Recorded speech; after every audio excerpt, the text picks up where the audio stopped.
Un nuevo programa de las provincias también existen. El lunes 7 fue el Día del Periodista. Saludo a todos los colegas, pero quiero hacer una aclaración. Hay periodismo bueno y periodismo negro. Me causó muy mala impresión la difusión que LT7 dio a un hecho privado. Se discutía en tribunales y salió la sentencia, un tema de paternidad en la que estaba involucrado una persona ya fallecida. Era mi amigo y amigo de muchos. Le hizo mucho por Corrientes. Y tenía un problema de naturaleza privada, la familia de él. Y Radio Corrientes lo difundió inadecuadamente. Porque seguramente en vida de esta persona andaban detrás de él desde la radio, por publicidad o por lo que fuera. No se puede jugar con las personas fallecidas. Yo creo de que estuvo mal el LT7 en meterse dentro de un problema con detalles sin tener en cuenta que hay una persona, una mujer, y hay un joven de 19 años que queda a la vista de todos su paternidad, quién es su padre, quién no lo era, y eso está mal. Las acciones privadas de los hombres están solo reservadas a Dios, dicen. Y también se dice que exenta de la autoridad de los magistrados. Acá hubo una sentencia y punto. No tenía por qué darse a conocer en la forma que lo hicieron. Pero bien, hoy va a estar con nosotros el senador nacional por el Chaco, Unión Cívica Radical, Víctor Zimmerman. Con él vamos a abordar varios temas. Vamos a un corte.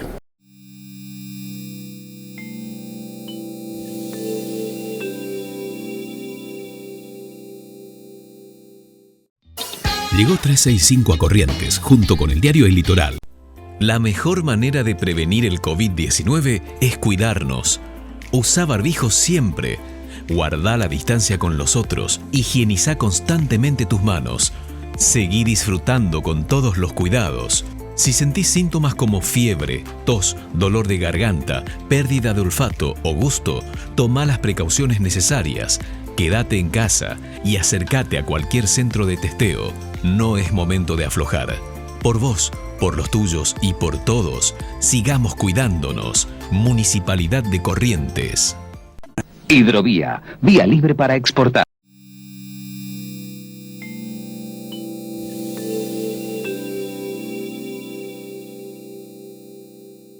Hoy tenemos el gusto de tener en nuestro estudio al senador nacional por el Chaco, el doctor Víctor Zimmerman, quien tiene mandato, fue electo en el 2019 y tiene mandato por 6 años como todos los senadores electos.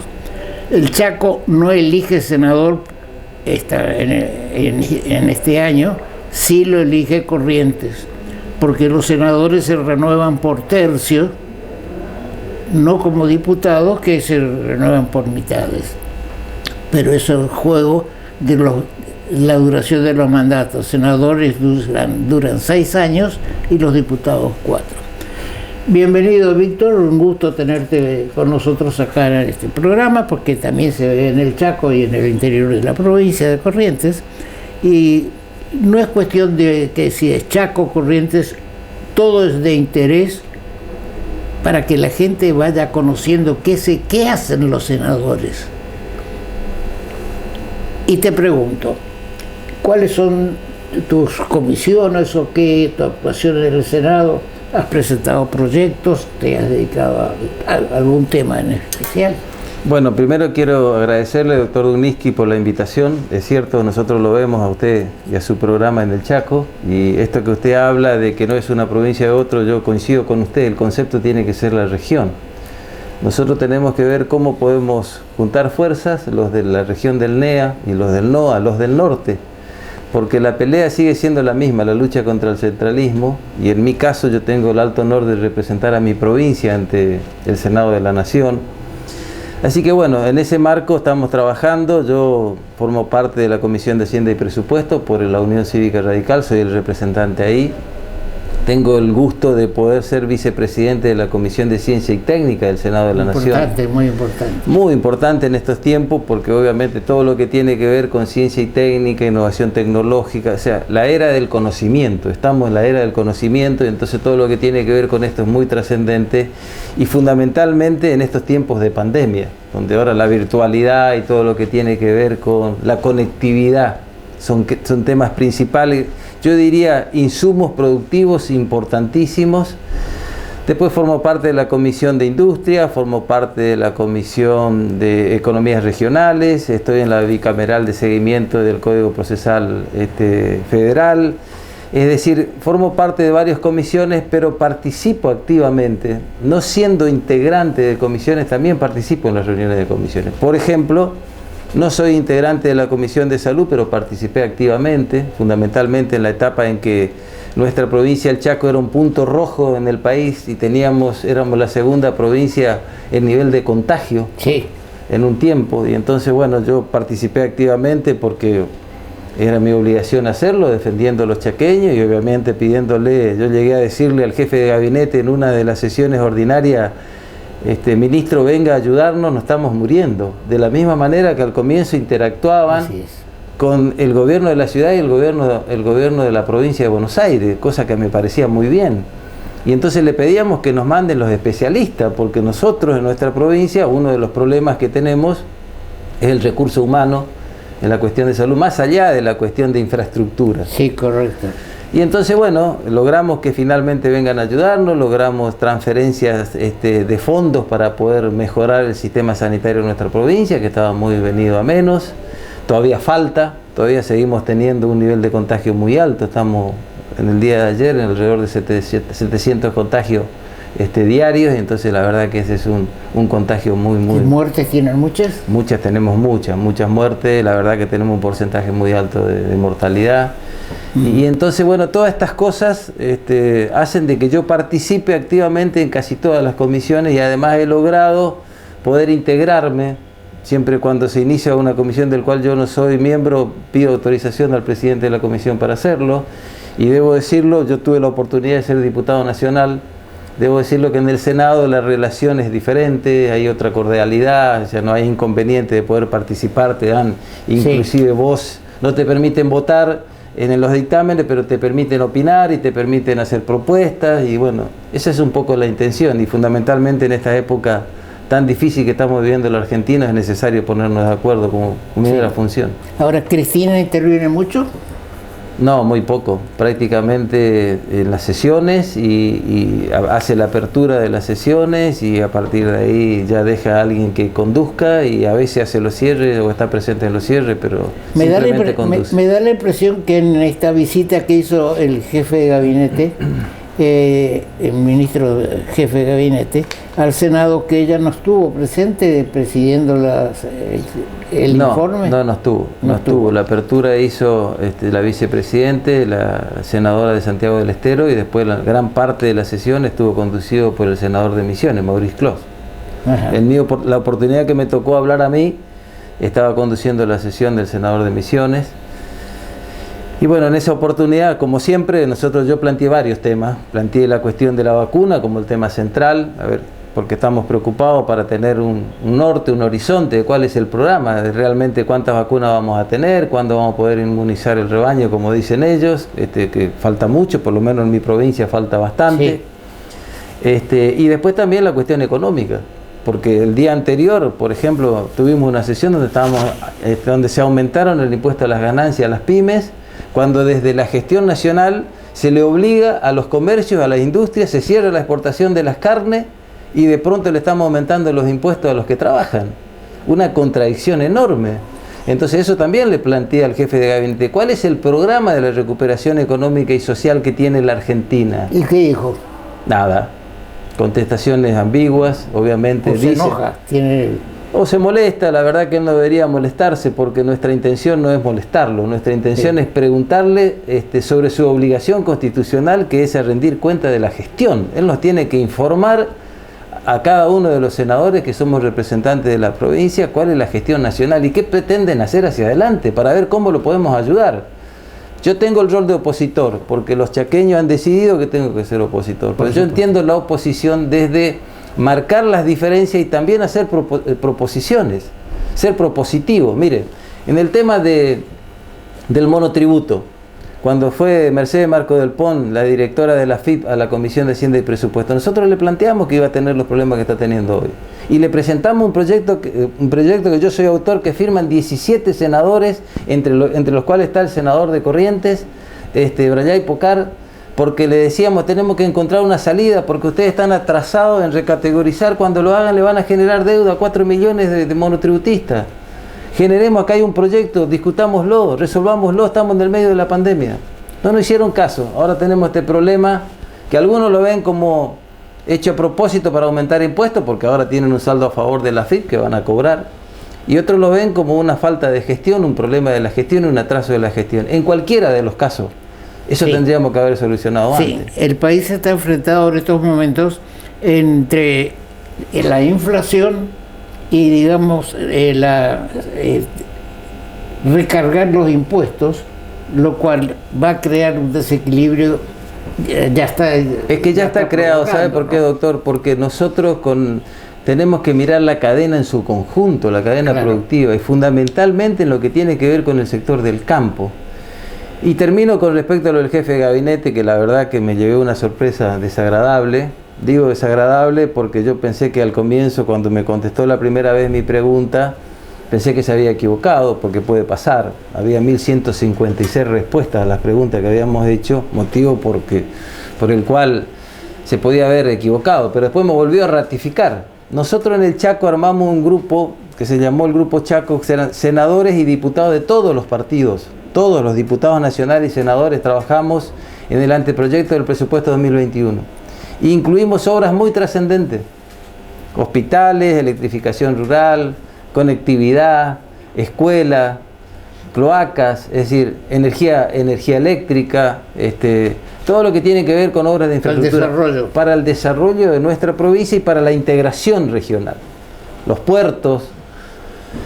Y bueno, entonces yo le pregunté al jefe de gabinete por qué había tanta demora en la ejecución de las obras, porque ya estamos en junio. Y entonces él me dijo de que él coincidía que el Chaco tiene en el presupuesto 2021, entre avales y obras, en los distintos artículos que tiene el presupuesto nacional, que no quiero abundar acá porque la verdad que eso es muy largo y complejo, que sí que reconocía que el Chaco tenía ahí 117.000 millones de pesos en el presupuesto asignado de obra en el presupuesto 2021, pero que esas obras se van a ejecutar de acá al 2023. Y que está hablado con el gobierno de la provincia. Y la verdad, una sorpresa desagradable, digo, porque aunque yo sea un opositor, nosotros necesitamos las obras para tener igualdad de oportunidades. Las obras quedan, las gestiones pasan. Y entonces estoy muy preocupado porque evidentemente está en la planilla de la felicidad, como lo dicen normalmente en la Comisión de Hacienda y Presupuesto. Te ponen ahí para que vos acompañes el presupuesto y después te palmean y las obras no se hacen. Y la verdad que eso me entristece y eso me preocupa mucho. Sí, me llama la atención principalmente la participación en las economías regionales, porque indudablemente lo que pasa en el Chaco pasa en Corrientes o pasa en la región, digamos, ¿no es cierto? Ahora, yendo al tema de las vacunas, también es un problema de las economías regionales, porque por ejemplo tengo una información del 4 de junio, hace unos días, donde se dice que tenemos 18 millones y medio de dosis en el país, de las cuales se distribuyeron entre las provincias 15.800.000. Es decir, que hay un interrogante.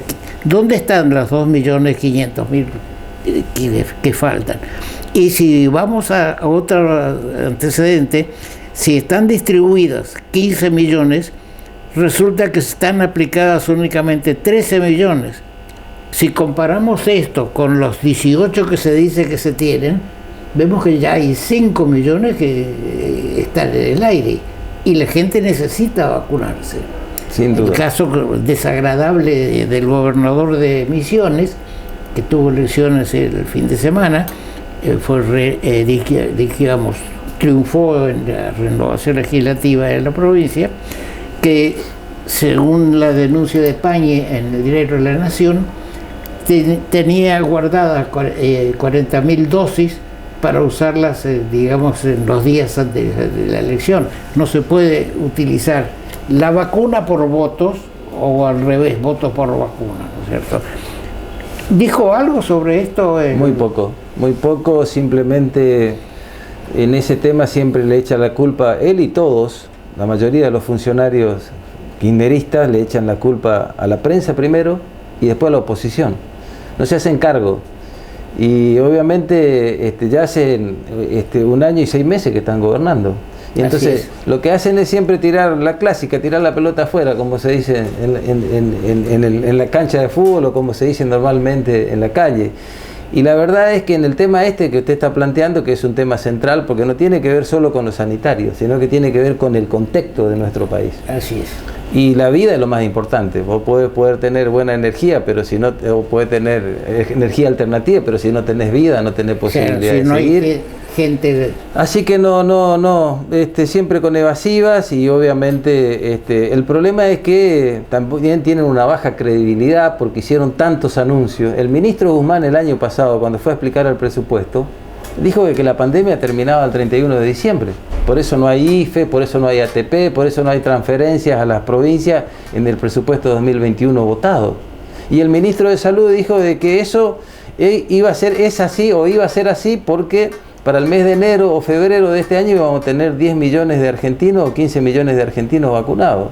Depende de quién hacía los anuncios, porque el presidente también hizo anuncios muy importantes. Sí, ya sé. Y nada de esto ha ocurrido y obviamente apareció el tema del vacunatorio VIP, que nadie dio explicaciones con respecto a esas cuestiones. El ministro lo único que dijo, yo lo escuché, o el ex ministro, que fue una torpeza de parte de él, esa fue la explicación. Y entonces están faltos de credibilidad, están faltos de un programa que nos permita tener un horizonte y tener un norte, tanto en el tema de vacuna como la cuestión económica, y la inflación nos está haciendo un daño enorme. Sí, dentro del esquema del desarrollo de nuestra región, el gobernador del Chaco preside una comisión regional, digamos, ¿no es cierto?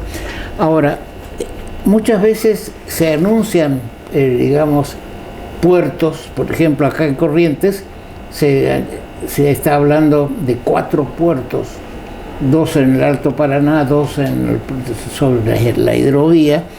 Yo creo de que para poder definir la construcción de un puerto hay que saber qué se va a cargar o qué se va a mover de ese puerto. Y es el caso que estuve en habilitación, en la inauguración del puerto de Las Palmas en el Chaco. ¿Hay un estudio que pueda decirnos por el puerto de Las Palmas se va a sacar tantas cantidades de toneladas? ¿Está justificado el puerto de Las Palmas? En mi criterio no, pero... Coincido con usted. Yo creo que en el caso del puerto de Las Palmas tiene algunas ventajas comparativas con respecto al de Barranquera, que tiene que ver fundamentalmente con el dragado. Sí. Pero después de eso no tiene acceso ferroviario como tiene el puerto de Barranquera. Y además no tiene toda la infraestructura necesaria y además no hay una proyección o un estudio de fondo que nos permita decir qué es lo que vamos a cargar y qué es lo que vamos a sacar por ese puerto. Miren, cuando se discutió esto al comienzo, yo participé activamente y le marcaba las contradicciones al gobierno de la provincia, porque obviamente son los gobiernos provinciales los que administran, en este caso al gobernador anterior, Y le decía, si no pueden administrar fehacientemente el puerto de Las Palmas, ¿cómo van a hacer para administrar 2 puertos? Hay que hacer obras para que funcionen. Así es. El puerto de Las Palmas todavía no tiene acceso asfaltado.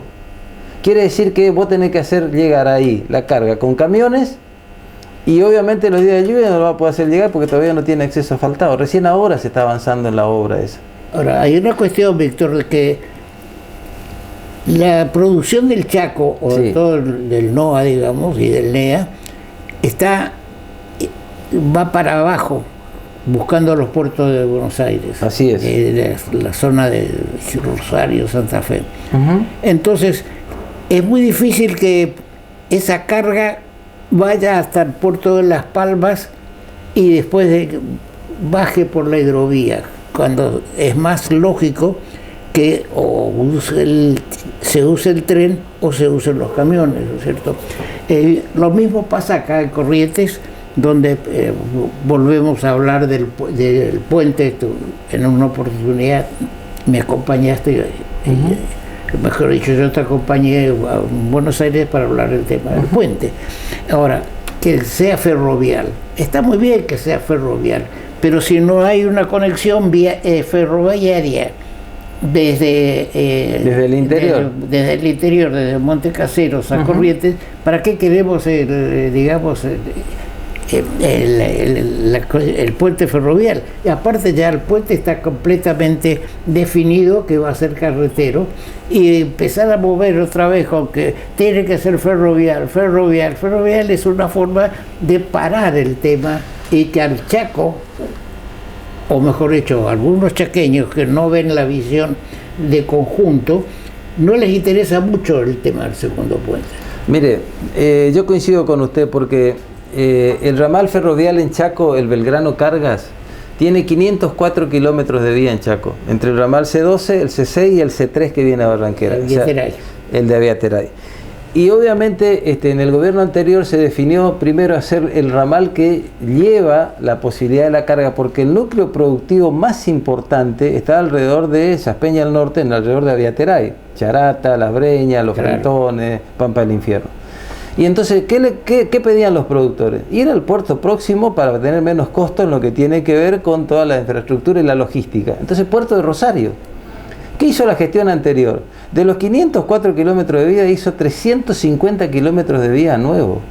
Nosotros, a partir de esa inversión en el Chaco, AGD hizo un centro de carga en Pampa del Infierno que invirtió $5 millones, y tuvimos el privilegio de cargar el tren La Gran Bestia, que eran 180 camiones, y transitar por esas vías nuevas hacia Rosario a 70 kilómetros por hora. Yo hice el primer viaje junto con el ministro Dietrich. Entonces, esto que hablamos del desarrollo de los puertos tiene que tener conectividad hacia adentro. Así es. Hay que haber un plan director, y el tema de la hidrovía para nosotros es un tema central, porque es un lugar de transporte que no lo utilizan los argentinos, lo utilizan recién cuando pasábamos el puente para venir acá a su programa. Pasaban, digamos, las barcazas, 5 barcazas, casi juntas. Y no tiene que ver básicamente llevando producción nuestra. Sí, con bandera paraguaya. Con bandera paraguaya. Entonces, la hidrovía es una oportunidad para nosotros, sí, pero es una oportunidad en la medida de que se siga desarrollando como tal, pero que nosotros podamos desarrollar planes directores dentro de cada una de las provincias que de alguna manera vayan a ese transporte fluvial que hoy no lo utilizamos, por el costo del transporte que tenemos, que va en contra de nuestra productividad y la rentabilidad. Sí, este es el tema. Sí, hace falta una política de transporte nacional. Exactamente. Hay cargas que, alguna experiencia sobre el río tengo, hay cargas que son para el río, y cargas que son para el camión, y cargas que son para el tren, por la ubicación geográfica que tienen. Exacto. Por ejemplo, en Corrientes, pensar el desarrollo de 4 puertos. Y hagamos uno como la gente, porque la producción va para abajo, no va a ir, por ejemplo, para el Alto Paraná y después bajar otra vez por el río. Es más fácil, a lo mejor, ir directamente a un puerto en la hidrovía, a la altura de la Valle, por ejemplo. Bien, pero el Chaco nos llama la atención.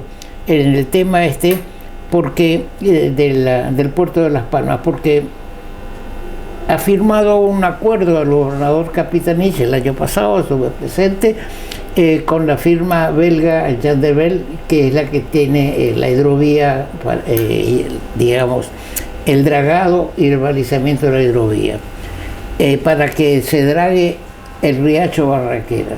Pero por otro lado parece que se apoya a un sector del gobierno nacional que no quiere llamar a la licitación, quiere estatizar, y con qué dinero vamos a poder adquirir dragas que cuestan $30 millones cada una y adquirir las barcazas que son necesarias para el dragado. Ese es un tema, el tema del dinero. Y después el tema del conocimiento y la experiencia para manejar estas cosas, que muchas veces eso no se consigue con plata. Que este es el tema, porque con sus más y con sus menos, el tema de la hidrovía ha avanzado en todo lo que tiene que ver con la señalización. Ahora se puede transitar en distintos turnos. He tenido un avance significativo. ¿Habrá tenido algún error? Seguramente sí, habrá que controlar, para eso está el Estado. Y entonces, ese es el desafío que tenemos. A eso voy, al control del Estado. Se dice que llamar a licitación la hidrovía va a fomentar el narcotráfico, que va a fomentar, digamos, el contrabando, pero eso, la empresa que va a tomar el dragado, se ocupa del dragado y del balizamiento. Exacto. Digamos, ahora, la función de policía la tiene que hacer el lo Estado. Tienen los estados. Los estados, si se está sacando, como dicen, más granos de lo que se declara, es culpa del que está verificando en la aduana o en el puerto, ¿no es cierto? Y si que se dice que traen en los barcos, las barcazas paraguayas, drogas y después se también es un tema ajeno al dragado y balizamiento. Así es. Además, el tema de llamar a licitación tiene que ver con transparencia. Claro. Es dinero público, hay que llamar a licitación y ser transparente, y que gane el que tiene la mayor experiencia y la capacidad para manejar una hidrovía donde tiene un tránsito de esta característica, y además nosotros queremos fortalecerlo. Y el segundo tema que usted plantea, que también es un tema central, no solo el tema del narcotráfico, sino el funcionamiento fundamentalmente de lo que tiene que ver con prefectura, con la FIP, con aduana, que tiene que mejorarse para que cualquiera que quiera exportar lo pueda hacer con agilidad y no tenga que un trámite de esta característica que te lleve semana. Porque este es el otro problema. Y entonces eso tiene que ver con funciones básicas del Estado. Tiene que haber una política que se desarrolle. Nosotros lo discutimos en el Senado de la Nación. El oficialismo presentó un proyecto para armar una comisión bicameral. El proyecto tenía que ver básicamente con el tema del vencimiento de la concesión, claro, que fue prorrogada. Bueno, la verdad que yo debo destacar, porque trabajé con la senadora Sagnún, que era la autora del proyecto, en la Comisión de Hacienda y Presupuesto y en la Industria. ¿PJ? Sí, claro, sí. PJ es la presidente de la Comisión de Asuntos Constitucionales, senadora por Santa Fe. Y trabajamos y pudimos modificar. Yo logré hacer una modificación en el artículo 2, que es el objeto del proyecto, y pudimos agregar que no sea solo una comisión bicameral para el tema de la concesión, sino que es una comisión bicameral para estudiar todo lo que tiene que ver con la inversión y la posibilidad de desarrollar los puertos y las logísticas y las obligaciones del Estado desde el punto de vista de las funciones básicas, con aduana, con seguridad, con la FIP. O sea, armar una comisión que contribuya y trabaje junto con el Poder Ejecutivo para el desarrollo integral y la cuestión de la conectividad y el tema de la regionalización y la integración de los países que forman parte de la hidrovía Paraguay-Paraná. Sí. Y la verdad es que he logrado esa modificación y fue sancionado por unanimidad, tiene media sanción del Senado, hemos participado activamente varios senadores del norte. Y bueno, me parece que es un avance significativo. Ojalá que tenga rápido acompañamiento de diputados y que podamos acompañar al Poder Ejecutivo a desarrollar la hidrovía. Desde el oficialismo nacional parecería que están deslumbrados porque se recaudan $300 millones al año. Entonces es una caja interesante. Pero se piensa en la caja Ahora, 300 millones no son de ganancia, hay que pagar todos los gastos que son inherentes al desarrollo de la hidrovía. Ahora, el otro tema también que lleva a confusión intencionalmente es que se da trabajo a extranjeros. Únicamente son la parte técnica del desarrollo que no tenemos nosotros abandonado el tema. Ahora, este gobierno nacional lleva casi un año y medio. No sabían ellos lo que sabíamos todos, que el 30 de abril terminaba la concesión. ¿Qué se hizo durante todos estos 14, 16 meses? Terminar prorrogando por 90 días, que va a haber otra prórroga de 90 días, y ahí entramos otra vez a tener en cuenta que el señor Romero, que es uno de los directivos de Hidrovía Sociedad Anónima, es uno de los primeros arrepentidos que denunció que tuvo que pagar $500.000 de coima para poder hacer algunos retoques en el contrato. Entonces, cuidado, que no empecemos a hacer una licitación amañada. Los chinos están detrás de la hidrovía, y hablando de los chinos, ellos tenían una limitación de 2 hijos por matrimonio, ahora lo aumentaron a 3, pensando que dentro de 15 años va a ser una explosión china en cuanto a personas, ¿no es cierto? Y nos tienen a nosotros, a la Argentina, como un punto de desarrollo geopolítico, y quieren para eso tomar la hidrovía. Está el tema de las vacunas chinas también, es todo un conjunto de cosas que yo pienso los países centrales de Europa se han dormido en ayudar a la Argentina, y entonces cuando no se ayuda y viene otro a ayudar y se mete dentro del esquema. Pero bien, no nos salgamos del tema de hidrovía.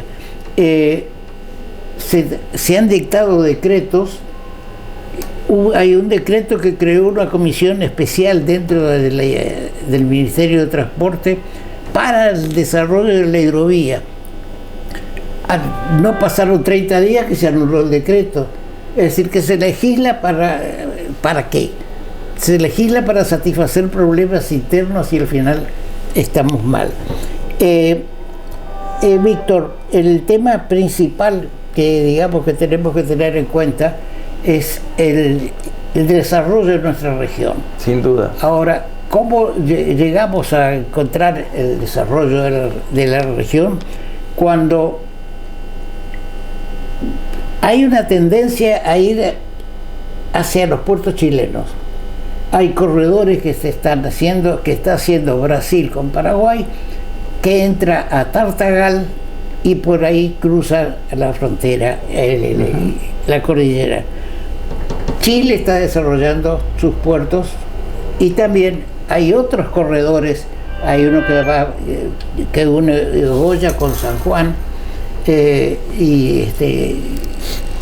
eso va a hacer que mucha carga que hoy se maneja por la hidrovía le va a convenir irse a Chile y no venir hacia acá, porque la navegación para llegar a Oriente, a China o al mercado chino, es 18 días más, como se está haciendo en estos momentos, que si se saldría del puerto chileno.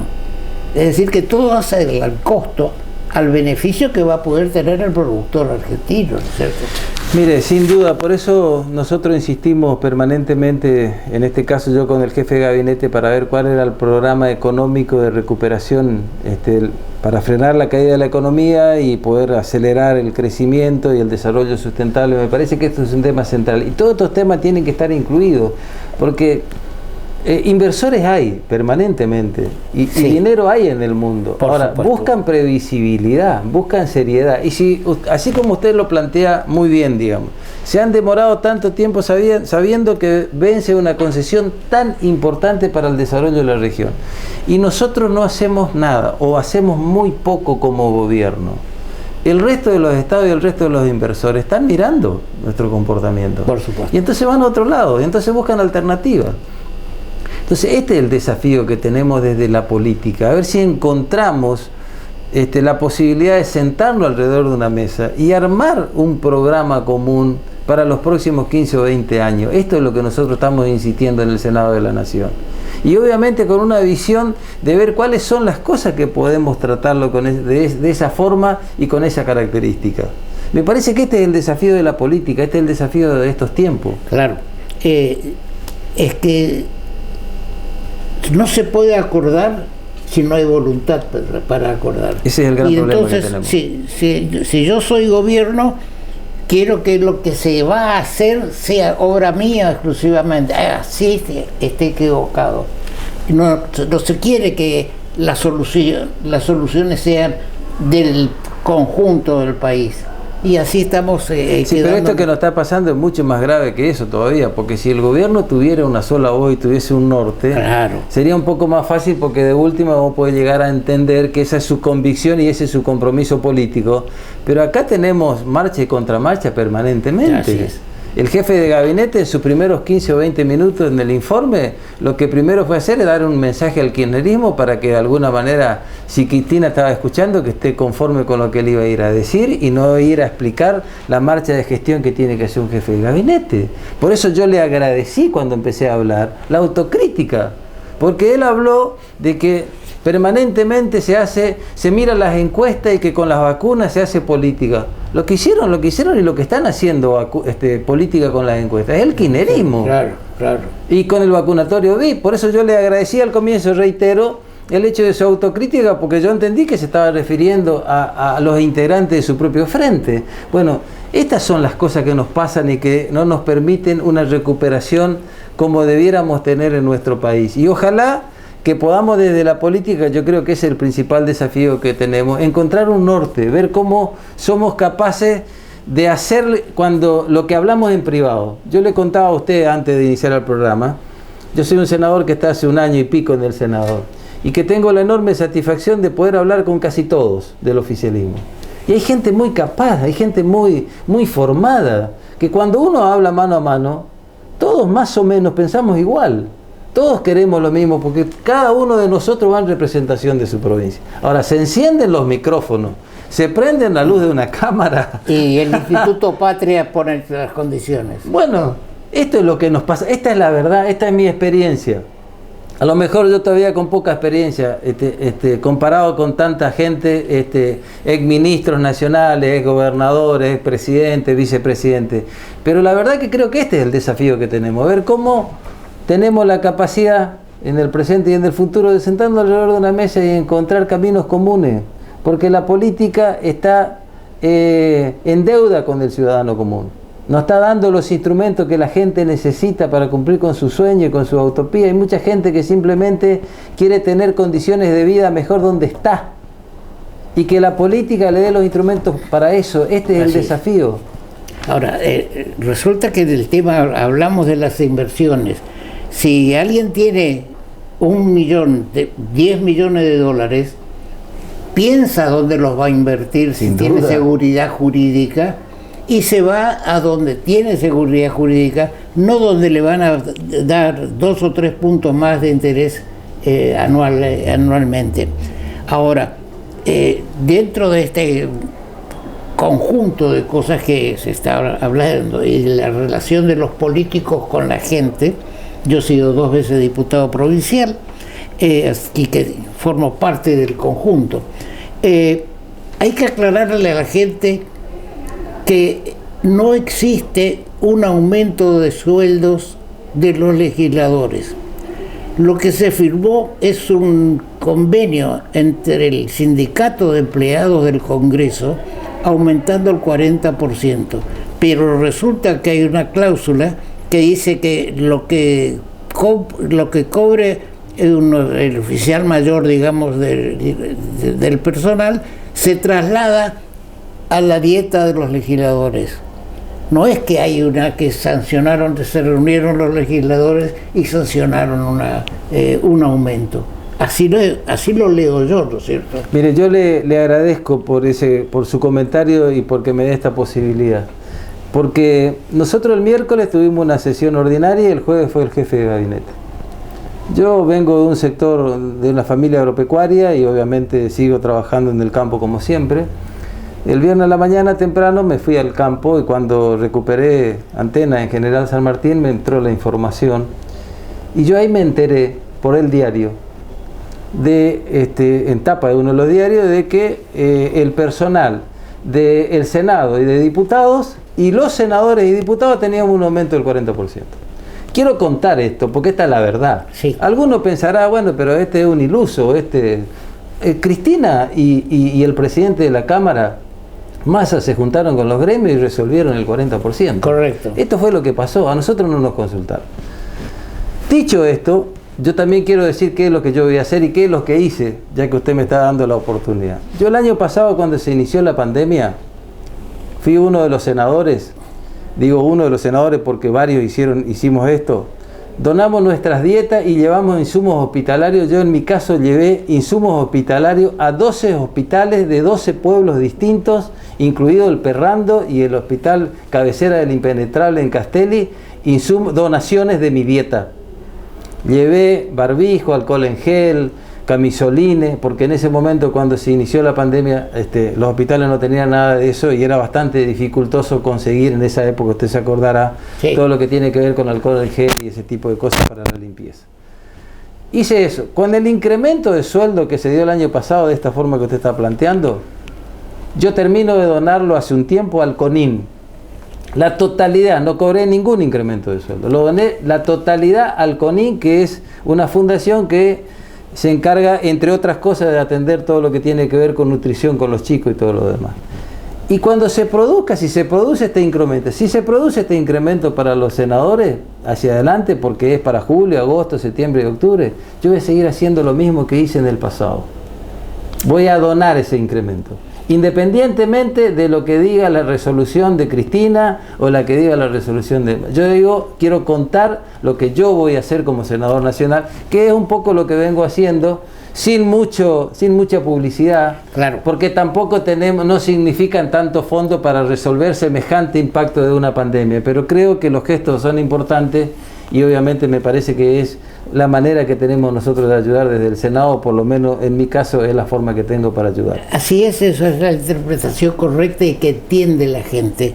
Por ejemplo, Patricia Bullrich, que es la presidenta de PRO, está en contra, critica este aumento. Sí, nos critica a todos y nos mete a todos en la misma bolsa. Ahora, ¿qué van a hacer los legisladores de PRO? ¿Van a tomar una actitud semejante a la que tomás vos, de donar una parte de su dieta?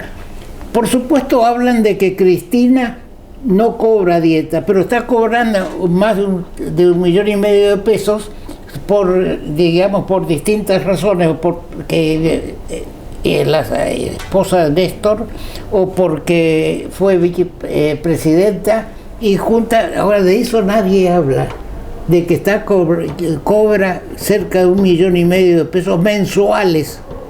Entonces él se da el lujo de decir, no, yo la dieta no la cobro, aparte de que habría una incompatibilidad, dieta y todas estas prebendas. Y la otra cosa que tampoco se dice es que eso tiene que ver también con una disputa política, que le marcaron la cancha nuevamente al ministro de Economía y a determinados ministros del presidente Fernández, porque en el presupuesto nacional la inflación para este año es del 29%. Sí. Y entonces, ¿quién de alguna manera forma parte del equipo? En forma, me supongo, inconsulta, porque si yo sería ministro de Economía y me hacen eso, estaría renunciando. estaría renunciando, te aumentan el 40% para que al otro día tengan el problema de la CGT que tuvieron que hacer una reunión con los miembros de la CGT de urgencia, mandaron varios ministros y ahora Camionero pide entre el 45 y el 50% de aumento salarial. Sí, todo. Entonces esto también tiene que ver con una disputa política y una disputa interna que nos daña a todos los argentinos. También hay que decirlo. Sí, yo llego a tener la convicción de decir, pobre Fernández, presidente, pobre Guzmán, que les hacen hacer lo que ellos no piensan y se quedan callados. Había este problema con Basualdo, que es un subsecretario. El ministro le pide la renuncia, no renuncia, porque desde el Instituto Patria le dicen no renuncies y le están socavando a Guzmán. Doctor, con todo respeto, usted sabe que yo tengo una enorme consideración por usted.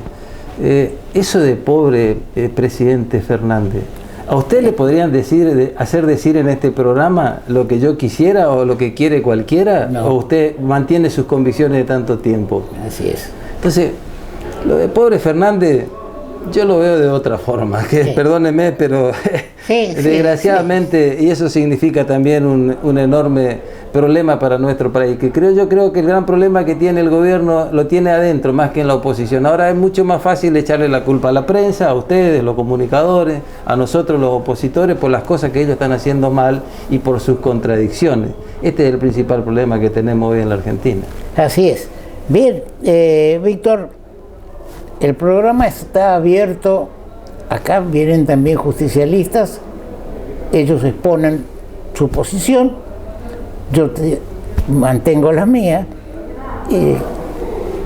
así que cuando sea conveniente o necesario referirnos específicamente al Chaco, están las puertas abiertas, así que con mucho gusto te vamos a recibir. Ahora, no dejemos de tener en cuenta que la acción aislada de una provincia no resuelve el problema general, y el hecho de que haya en el NEA y en el NOA una provincia que no es justicialista, en el NEA acá Corrientes y en el NOA está Jujuy, está trastornando todo. Hasta ya se piensa que Morales puede pegar un salto a una tercera fuerza que se estaría armando. Es decir, nadie se salva solo, ni de la pandemia ni de las situaciones económicas. Por eso ha sido un gusto conversar con el senador Víctor Zimmerman, Unión Cívica Radical del Chaco. Ahora, como el planteo electoral, ¿cómo estás viendo la elección de las PASO en septiembre? Yo siempre sostuve que las PASO se iban a hacer por la interna justicialista en provincia de Buenos Aires. Ahora, en el Chaco, ustedes no tienen elecciones, tienen elecciones provinciales también, ¿no es cierto? Sí, diputados provinciales y diputados nacionales. Ahora, ¿son en la misma fecha? En la misma fecha ya hizo la convocatoria el gobernador Capitanich, o sea, en la cuestión nacional la hace el presidente de la Nación, sí, y en la cuestión provincial la hizo el gobernador de la provincia. Así que el 12 de septiembre. Así que vamos unificados nacionales y provinciales en nuestra provincia, nos parece razonable. Nosotros habíamos tenido un acuerdo anterior que cuando teníamos elecciones intermedias, que no tenemos restricciones constitucionales, porque en el caso de que se elija gobernador o intendente, la Constitución nuestra dice que tiene que ser separada la de gobernador de la de presidente, y los intendentes vía sus consejos deliberantes tienen la facultad de cambiar o no la fecha o adherir a la fecha. De fijar su fecha. Bueno, esto dice nuestra Constitución. Cuando son elecciones intermedias parlamentarias, nacionales y provinciales, nosotros habíamos acordado años atrás, cuando adherimos a las PASO nacionales, de hacerla en forma conjunta. Así que ahora la estamos haciendo en forma conjunta, nos parece bien. Habrá que establecer los resguardos necesarios para el tema de la pandemia, para los contagios. Nos parece bien que las elecciones sean en tiempos más cortos. Y así que bueno, estamos... ¿Cuántos diputados nacionales renueva Chaco? Nosotros renovamos 3. 3. Es decir, que 2 serán por la mayoría y 1 por la minoría. Sí. Creo. Yo tengo la impresión, y y analizando la situación política de las distintas provincias y demás, que en el Senado no va a haber mayores cambios en cuanto a la composición. Podrá haber 1 o 2 senadores que, digamos, que cambie la situación, pero no más que eso. De donde se va a dar la lucha realmente es en diputados nacionales, porque los que vencen este año son los que se eligieron en una elección media del gobierno de Macri que fue exitosa. Exactamente. Entonces ahora renovar la misma cantidad no va a ser cosa fácil, por eso se están armando hasta otros frentes distintos, sobre todo en Capital Federal y Provincia de Buenos Aires. Bien, senador Víctor Zimmermann, muchas gracias por haber venido a nuestros estudios y quedamos a disposición para cualquier cosa que sea útil para la región y para el país. Así Perfecto. Que estamos atentos y vigilantes porque estamos en... Muy bien, muchísimas gracias, reitero el agradecimiento por la invitación y bueno, como siempre a disposición. Muchas gracias por la invitación. Bien, seguimos con el programa.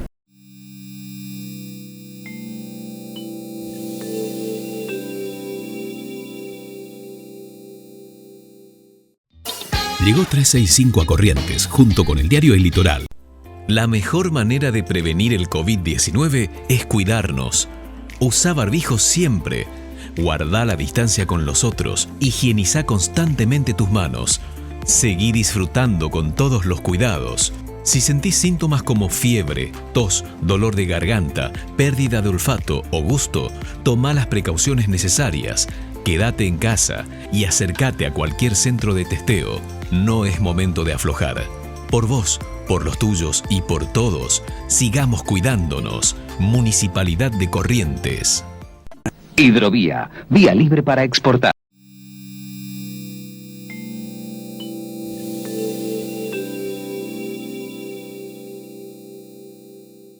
La verdad que fue tan interesante la entrevista con el senador Zimmermann que se nos fue el tiempo.